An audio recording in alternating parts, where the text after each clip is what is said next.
നമസ്കാരം. 2026 നിയമസഭാ തെരഞ്ഞെടുപ്പ് പടിവാതിൽക്കൽ എത്തി നിൽക്കുന്നു. കേരളം ഉൾപ്പെടെ 5 സംസ്ഥാനങ്ങളിലാണ് ഇക്കുറി നിയമസഭാ തെരഞ്ഞെടുപ്പ് നടക്കുക എന്നാണ് മനസ്സിലാക്കാൻ കഴിയുക. ഏപ്രിൽ പകുതിയോടുകൂടി കേരളം ഉൾപ്പെടെയുള്ള 5 സംസ്ഥാനങ്ങളിൽ നിയമസഭാ തെരഞ്ഞെടുപ്പ് ഉണ്ടാകും. ഏതാണ്ട് മെയ് ആദ്യവാരത്തോടുകൂടി ഇതിന്റെ ഫലപ്രഖ്യാപനവും ഉണ്ടാകും എന്നാണ് മനസ്സിലാക്കാൻ കഴിയുന്നത്.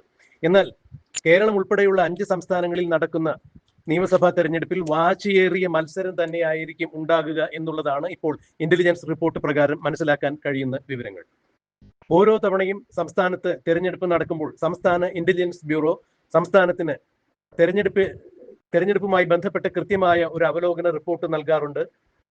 ഭരണവിരുദ്ധ വികാരം നിലവിലുണ്ടോ, അല്ലെങ്കിൽ ഭരണപക്ഷത്തിന്റെ ഏത് തരത്തിലുള്ള മേന്മകളാണ് ജനങ്ങൾക്കിടയിൽ ചർച്ചയാകുന്നത്, ഏതൊക്കെ മണ്ഡലത്തിലാണ് ജയ പരാജയ സാധ്യതകളുള്ളത്, ഏതൊക്കെ മന്ത്രിമാർ വിജയിക്കാൻ സാധ്യതയുണ്ട്, ഏതൊക്കെ മന്ത്രിമാർ തോൽക്കും, എങ്ങനെയാണ് പൊതുവെ സംസ്ഥാനം ഭരിക്കുന്ന കക്ഷികൾക്കുള്ള ഭൂരിപക്ഷം കിട്ടാൻ സാധ്യതയുള്ള മണ്ഡലങ്ങൾ ഏതാണ് എന്നിങ്ങനെയുള്ള സംസ്ഥാന ഇന്റലിജൻസ് വകുപ്പിന്റെ കൃത്യമായ ഇന്റലിജൻസ് റിപ്പോർട്ട് ഭരണ കക്ഷിക്ക് കിട്ടാറുണ്ട്, അഥവാ ഭരണാധികാരികൾക്ക് കിട്ടാറുണ്ട്, മുഖ്യമന്ത്രിമാർക്ക് കിട്ടാറുണ്ട് എന്നുള്ളത് എടുത്തു പറയേണ്ട വസ്തുത തന്നെയാണ്. ഇക്കുറിയും അങ്ങനെ സംസ്ഥാന ഇന്റലിജൻസ് വകുപ്പ് കൃത്യമായി തന്നെ ഒരു അവലോകന റിപ്പോർട്ട്, ഇന്റലിജൻസ് റിപ്പോർട്ട് മുഖ്യമന്ത്രി പിണറായി വിജയന് സമർപ്പിച്ചിരിക്കുന്നു എന്നാണ് മനസ്സിലാക്കാൻ കഴിയുക.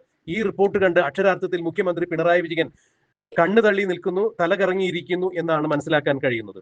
ഈ ഇന്റലിജൻസ് റിപ്പോർട്ട് പ്രകാരം ഏതാണ്ട് 13 മന്ത്രിമാർ ഈ വരുന്ന തെരഞ്ഞെടുപ്പിൽ തോൽക്കും എന്ന് തന്നെയാണ് മനസ്സിലാക്കാൻ കഴിയുക. അതായത് സംസ്ഥാന സർക്കാരിന്റെ ഇന്റലിജൻസ് റിപ്പോർട്ട് പ്രകാരം സംസ്ഥാനത്തെ പ്രമുഖരായ 13 മന്ത്രിമാർ ഈ തെരഞ്ഞെടുപ്പിൽ പരാജയപ്പെടും എന്ന് പറയുമ്പോൾ അതിൽ 8 മന്ത്രിമാരും CPM-ന്റെ മന്ത്രിമാരാണ് എന്നുള്ളതാണ് ഇന്റലിജൻസ് റിപ്പോർട്ടിൽ ഉള്ളത് എന്ന് വിശ്വസനീയമായ കേന്ദ്രങ്ങളിൽ കിട്ടുന്ന ഈ വാർത്ത പിണറായി വിജയനെയും അതുപോലെ CPM-നെയും വിരളി പിടിപ്പിച്ചിരിക്കുന്നു എന്നാണ് മനസ്സിലാക്കാൻ കഴിയുക.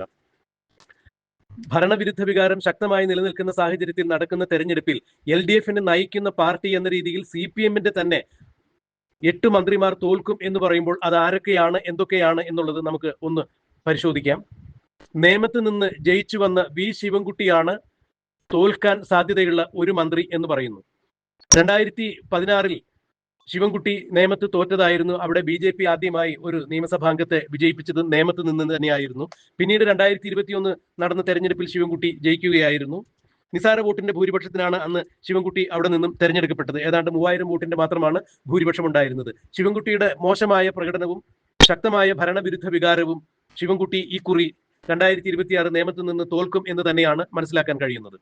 രണ്ടാമത് പറയുന്നത് കൊല്ലം കൊട്ടാരക്കരയിൽ നിന്നുള്ള MLA ആണ്. കൊല്ലം കൊട്ടാരക്കരയിൽ നിന്ന് CPM-ന്റെ MLA ധനകാര്യ വകുപ്പ് മന്ത്രിയായ ബാലഗോപാലാണ്.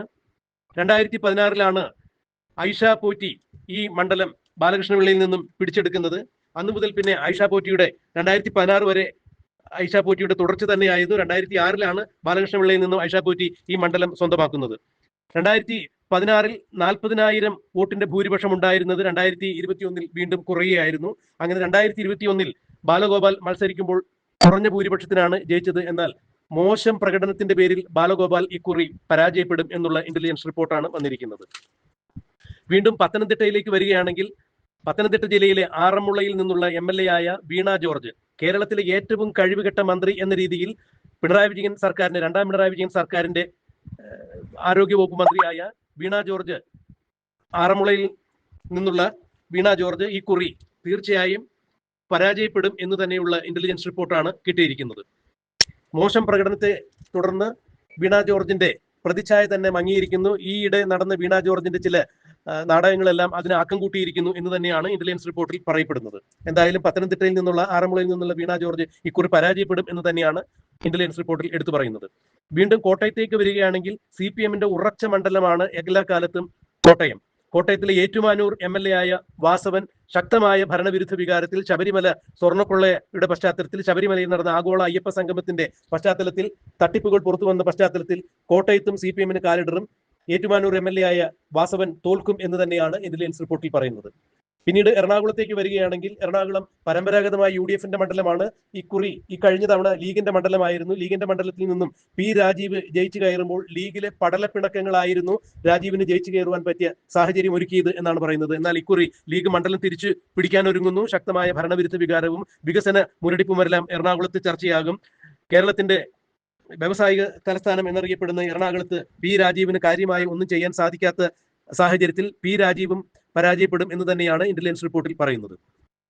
തൃശൂരിലേക്ക് വരികയാണെങ്കിൽ തൃശൂർ ഇരിങ്ങാലക്കുടയിൽ ഉന്നത വിദ്യാഭ്യാസ വകുപ്പ് മന്ത്രി ആർ ബിന്ദു LDF കൺവീനറായിരുന്ന വിജയരാഘവന്റെ ഭാര്യ കൂടിയായ ആർ ബിന്ദുവും ഈ മന്ത്രിസഭയിലെ രണ്ടാം പിണറായി വിജയൻ സർക്കാർ മന്ത്രിസഭയിലെ ഏറ്റവും കഴിവുകൊട്ട മന്ത്രിമാരിൽ ഒരാളാണ്.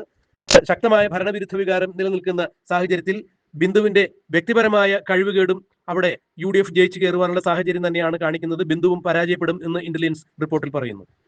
ഇനി പാലക്കാട് ജില്ലയിലേക്ക് കിടക്കുകയാണെങ്കിൽ തദ്ദേശ എക്സൈസ് വകുപ്പ് മന്ത്രിയായ എം പി രാജേഷ് കഴിഞ്ഞ തവണ VT ബൽറാമിൽ നിന്നാണ് മണ്ഡലം പിടിച്ചെടുക്കുന്നത്. എന്നാൽ തന്റെ പ്രതിച്ഛായയ്ക്ക് ഏറ്റ മങ്ങലും ഭരണവിരുദ്ധ വികാരവും കൊണ്ട് MP രാജേഷും കൃത്യമായി തന്നെ അവിടെ തൃത്താലയിൽ തോക്കും എന്ന് തന്നെയാണ് പറയാൻ കഴിയുന്നത്. ഇന്റലിജൻസ് റിപ്പോർട്ട് അത് തന്നെയാണ് പറഞ്ഞിരിക്കുന്നത്. ഇനി കോഴിക്കോട് വരികയാണെങ്കിൽ മുഖ്യമന്ത്രിയുടെ മരുമകൻ മന്ത്രിയായ മുഹമ്മദ് റിയാസിന്റെ മണ്ഡലമായ കോഴിക്കോട് ബേപ്പൂരിൽ ഇക്കുറി മുഹമ്മദ് റിയാസ് പരാജയപ്പെടും എന്നാണ് പറയുന്നത്. ഇക്കുറി മുഹമ്മദ് റിയാസിനെ ബേപ്പൂരിൽ നേരിടുന്നത് UDFന്റെ ഘടകകക്ഷിയായ തൃണമൂൽ കോൺഗ്രസിൽ നിന്നുള്ള PV അൻവറാണ്. നേരത്തെ PV അൻവർ പിണറായി വിജയന്റെ ഇടതുപക്ഷ മുന്നണിയുടെ ഭാഗം തന്നെയായിരുന്നു. എന്നാൽ ഇടതുപക്ഷത്തിൽ നിന്ന് പിണങ്ങി പിരിഞ്ഞ PV അൻവർ ഇക്കുറി ബേപ്പൂർ മണ്ഡലം ചോദിച്ചു മേടിച്ച് മുഹമ്മദ് റിയാസിനെതിരെ മത്സരിക്കുന്നു എന്നാണ് അറിയുന്നത്. PV അൻവർ മാസങ്ങൾക്ക് മുമ്പ് തന്നെ ബേപ്പൂരിൽ പ്രവർത്തനം ആരംഭിച്ചിട്ടുണ്ടായിരുന്നു. മുഹമ്മദ് റിയാസിന്റെ മോശം പ്രവർത്തനവും പൊതുമരാമത്ത് വകുപ്പ് മന്ത്രി എന്ന രീതിയിൽ മുഹമ്മദ് റിയാസ് ഉയർത്തിയ വിവാദങ്ങളെല്ലാം വളരെ വിമർശനാത്മകം തന്നെയായിരുന്നു. ഒന്നാം പിണറായി വിജയൻ സർക്കാരിന്റെ കാലത്ത് G സുധാകരൻ നന്നായി കൈകാര്യം ചെയ്തിരുന്ന പൊതുമരാമത്ത് വകുപ്പിനെ മുഹമ്മദ് റിയാസ് ഭരിച്ചു കുളമാക്കി എന്നുള്ളൊരു വിമർശനം കൂടിയുണ്ട്. മുഹമ്മദ് റിയാസും ഇക്കുറി കോഴിക്കോട് പരാജയപ്പെടും എന്നാണ് ഇന്റലിജൻസ് റിപ്പോർട്ടിൽ പറയുന്നത്. CPMന്റെ 8 മന്ത്രിമാർ ഇങ്ങനെ പരാജയപ്പെടും എന്ന് പറയുമ്പോൾ ഇന്റലിജൻസ് റിപ്പോർട്ട് പിന്നീട് ഘടകകക്ഷി മന്ത്രിമാരിലേക്കാണ് കടക്കുന്നത്. ഘടകകക്ഷി മന്ത്രിമാരിൽ കൊല്ലം ചടയമംഗലത്ത് നിന്നുള്ള ചിഞ്ചുറാണി, മൃഗസംരക്ഷണ വകുപ്പിന്റെ ചിഞ്ചുറാണി CPIയുടെ മന്ത്രിയാണ്. അവരുടെ വ്യക്തിഗതമായ കഴിവുകേടുകൊണ്ടും CPIയുടെ മണ്ഡലമായതുകൊണ്ട് മാത്രം ജയിച്ചു കയറിവെന്ന ചിഞ്ചുറാണി തന്റെ കഴിവുകേടുകൊണ്ടും വ്യക്തിഗതമായ ഒരു പെർഫോമൻസ് ഇല്ലായ്മ കൊണ്ടും അവിടെ പരാജയപ്പെടും എന്ന് ഇന്റലിജൻസ് റിപ്പോർട്ട് പറയുമ്പോൾ തീർച്ചയായും ഘടകകക്ഷി മന്ത്രിമാരായ LDFലെ CPIയിലെ മന്ത്രിയായ ചിഞ്ചുറാണിക്കും പരാജയമാണ് ഇന്റലിജൻസ് റിപ്പോർട്ട് ചെയ്യുന്നത്. പിന്നീട് ഘടകകക്ഷിയായി പറയുന്നത് പത്തനാപുരത്ത് KB ഗണേഷ് കുമാറിനെയാണ്. 25 വർഷം തുടർച്ചയായി മണ്ഡലം കൈയടക്കി വെച്ചിരിക്കുന്ന KB ഗണേഷ് കുമാർ തികഞ്ഞ മാടമ്പിത്തരമാണ് അവിടെ മണ്ഡലത്തിൽ കാണിക്കുന്നത്. അത് പാർട്ടിക്കുള്ളിൽ തന്നെ, അതായത് LDFന്റെ അകത്ത് തന്നെ ചർച്ചാ വിഷയമായ കാര്യങ്ങളാണ്. നിരന്തരമായി പെണ്ണുകേസുകൾ ഉൾപ്പെടെയുള്ള വിമർശനങ്ങൾ KB ഗണേഷ് കുമാറിനെതിരെ ഉയർന്നു വരുന്നു. മുഖ്യമന്ത്രിയെ പോലും വകവയ്ക്കാതെ മുന്നണിയിൽ സ്വന്തമായ തീരുമാനങ്ങൾ എടുക്കുന്നു എന്നൊക്കെയുള്ള വിമർശനങ്ങൾ ഉയർന്ന KB ഗണേഷ് കുമാറിന് ഇപ്പോൾ ഉയർന്നിരിക്കുന്ന വിവാദങ്ങൾ ഉൾപ്പെടെയുള്ള വിഷയങ്ങൾ തിരിച്ചടിയാവും. പത്തനാപുരത്ത് KB ഗണേഷ് കുമാർ പരാജയപ്പെടും എന്ന് തന്നെയാണ് ഇന്റലിജൻസ് റിപ്പോർട്ടിൽ പറയുന്നത്. ഇനി കോഴിക്കോടേക്ക് വരികയാണെങ്കിൽ NCPയുടെ മന്ത്രിയായ AK ശശീന്ദ്രൻ LDFലെ കഴിവുകെട്ട മന്ത്രിമാരിൽ ഏറ്റവും മുൻപന്തിയിൽ നിൽക്കുന്ന മന്ത്രിയാണ് എന്നുള്ളതാണ് പറയപ്പെടുന്നത്. തുടർച്ചയായ വന്യജീവി ആക്രമണത്തിൽ ജനങ്ങൾ കൊല്ലപ്പെടുന്നത് കേരളത്തിൽ സാധാരണമായ ഒരു സംഭവമായി മാറിയിരിക്കുന്നു. മാത്രമല്ല NCPക്ക് അകത്തുനിന്ന് തന്നെ AK ശശീന്ദ്രനോട് വലിയ വിയോജിപ്പുണ്ട്. 7 തവണ മത്സരിച്ച ശശീന്ദ്രൻ 6 തവണയും ജയിക്കുകയുണ്ടായി. ഇനി മറ്റാർക്കെങ്കിലും വേണ്ടി ശശീന്ദ്രൻ വഴിമാറി കൊടുക്കണം. മാത്രമല്ല ലൈംഗിക പീഡന ആരോപണങ്ങൾ ഉൾപ്പെടെ ശശീന്ദ്രൻ വഴിപ്പെട്ടിട്ടുണ്ടായിരുന്നു. അതുകൊണ്ട് ശശീന്ദ്രനും ഇക്കുറി തോൽക്കും എന്ന് തന്നെയാണ് ഇന്റലിജൻസ് റിപ്പോർട്ട് പറയുന്നത്. പിന്നീട് മലപ്പുറത്തേക്ക് വരികയാണെങ്കിൽ മലപ്പുറത്ത് തവന്നൂരിൽ CPM സ്വതന്ത്രനായി മത്സരിച്ച സ്പോർട്സ് വകുപ്പ് മന്ത്രി അബ്ദുൾ റഹ്മാൻ മുസ്ലിം ലീഗിലെ PK ഫിറോസിനെയാണ് തോൽപ്പിച്ചത്.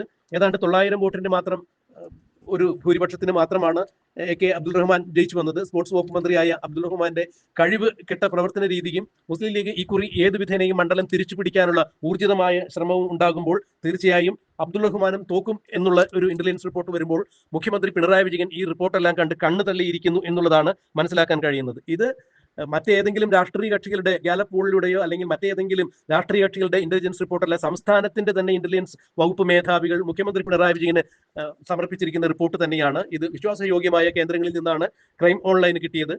13 മന്ത്രിമാർ കൃത്യമായും ഭരണസമിതിയിൽ നിന്ന് തോൽക്കും എന്ന് പറയുമ്പോൾ അതിൽ 8 മന്ത്രിമാരും CPMന്റെ മന്ത്രിമാരാണെന്ന് പറയുമ്പോൾ ഈ കുറി പിണറായി വിജയന്റെ തെരഞ്ഞെടുപ്പിലെ ഫലം എന്തായിരിക്കും എന്നുള്ളത് മനസ്സിലാക്കാൻ കഴിയും. എന്തായാലും CPMൽ നിന്നുള്ള 8 പ്രമുഖരായ മന്ത്രിമാരും ഘടകകക്ഷിയിൽ നിന്നുള്ള മന്ത്രിമാരും അടക്കം 13 മന്ത്രിമാർ പരാജയമടയും എന്ന് സംസ്ഥാന ഇന്റലിജൻസ് റിപ്പോർട്ട് മുഖ്യമന്ത്രിക്ക് റിപ്പോർട്ട് കൊടുത്തിരിക്കുന്നു. ഇനിയും എന്താണ് മുഖ്യമന്ത്രിയുടെ പ്രതീക്ഷ എന്നുള്ളത് കണ്ടറിയാം. ഇക്കുറി ജനം ഇടതുപക്ഷത്തിന് അനുകൂലമായി വോട്ട് ചെയ്യില്ല, കാറ്റ് മാറി വീശും, UDF തരംഗം ഉണ്ടാകും എന്നാണ് പറയുന്നത്. എന്തായിരിക്കും ഇനി പ്രവചിക്കാൻ പറ്റില്ല, തെരഞ്ഞെടുപ്പാണ്, എന്തായിരിക്കും സംഭവിക്കുക എന്നുള്ളത് നമുക്ക് കണ്ടറിയാം, കാത്തിരിക്കാം.